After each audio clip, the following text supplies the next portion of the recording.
What surprises me about Cornell is that a place like this can still exist.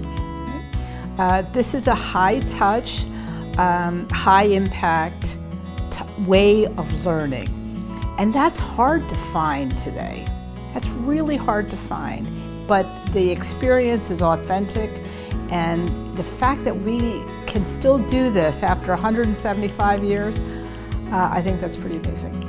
I wasn't expecting to get involved with so many things, but Cornell's made it really easy to get involved with so many things. It's like I've gotten so many opportunities on campus just by, I don't know, doing my thing. I guess I'm continually surprised by the number of students that we do draw in from other communities outside of Iowa, and it just makes, I think the student life here can be enriched by all those different experiences, and also makes the classroom experience much richer in terms of discussion and experience, and kind of teaching one another what life outside of one state is versus another.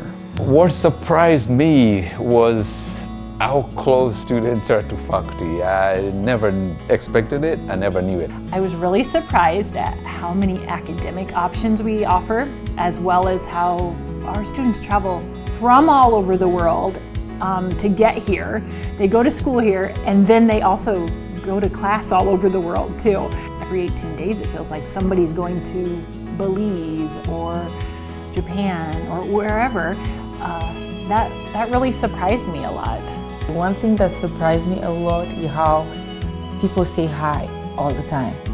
Like outside of campus, I just meet people saying hi, hi. Sometimes they let me pet their dogs, and I'm just so happy about it. I just see a dog, I'm just like, he's so cute. They're like, do you want to pet it? I was like, yes, please.